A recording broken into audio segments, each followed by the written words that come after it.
Happy birthday to you. Good morning সবাইকে, welcome back to my new mini blog. আমি কিন্তু সকাল সকাল বানিয়ে নিচ্ছি কিন্তু লুচি। কি লুচি? ফুলকো ফুলকো লুচি। কার জন্য জানো? আমার ভাইয়ের জন্য। কারণ আজকে হচ্ছে আমার ভাইয়ের জন্মদিন। তো আমার তো সকাল থেকেই রান্নার কাজ লেগেই থাকে। তো আমি ভাবলাম ভাইকে আজকে সকাল থেকে একটুখানি টিফিনটা নিজের হাতেই করে দিই।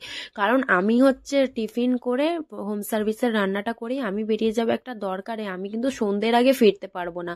আর ভাইয়ের জন্য যে ওকে খাবার তৈরি করে দেব, দুপুরবেলা সাজিয়ে খাওয়াবো, সেই ভাগ্যটাও এবারে আমার হলো না। আমি এমনি রেখে গেছিলাম, ওকে বলেছিলাম খেয়ে নিবি।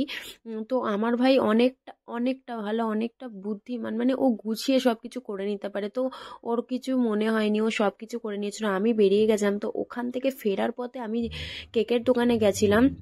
মন জিনিসে কেকের মানে কি বলবো, আমার কেক পছন্দ হয়নি, কেক কালেকশন।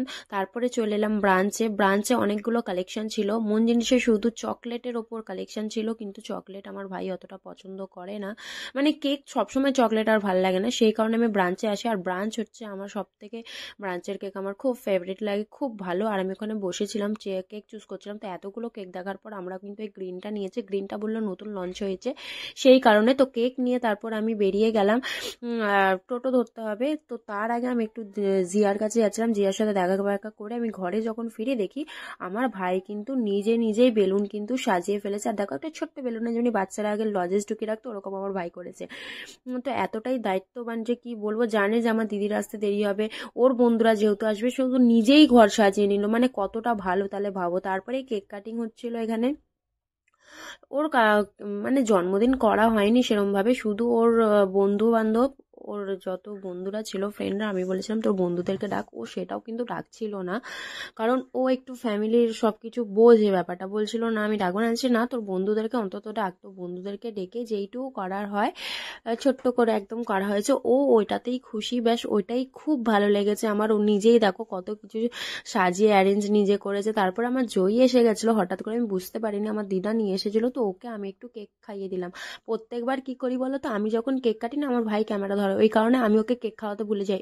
এবছর সেম আমার সাথে হয়েছে। বলে না, তুমি যা করবে তুমি সেটাই রিটার্ন পাবে, আমাকে আমার ভাই কেক খাওয়াতে ভুলে গেছিলো। তারপরে সবাই খাওয়া দাওয়া করে ভাইকে বললেন কি গিফট পেয়েছিস, যে একটুখানি খুলে দেখা। তো ও এটাই খুলে দেখাচ্ছিল। আর ছোট ছোট তো সব বাচ্চা, আমার ভাইয়ের মতনই সব। তো ওরা আর কি আনবে, আমি তো বলেইছিলাম যে কিছু আনারও দরকার নেই। কিন্তু যতই হোক, গিফট পেলে একটা খুশিটাই তো আলাদা হয়। সেটা সবার, সেটা আমার ভাই বা বাচ্চাদের বলে না, বড়দেরও। আমি তো এখনো পর্যন্ত গিফট পেলে এত খুশি হই যে কি বলবো। তারপরে ও ওইগুলোই খুলে দেখাচ্ছিল গিফটগুলো। তো খুব সুন্দর হয়েছে, খুব ভালো গিফট হয়েছে।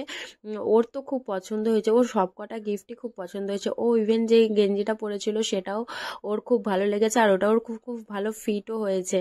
তো এই গেঞ্জিটা আমার বন্ধু দিয়েছিল, আর একটা বুট কেনা হয়েছিল, সেটাও আমার বন্ধু দিয়েছিল। আর এগুলো ছোট ছোট বন্ধুগুলো দিয়েছিল। আর ঘরের ফ্যামিলি মেম্বাররা কিছু ওর হাতে টাকা দিয়েছিল, তো ও সেটাতে কিছু কিনে নেবে।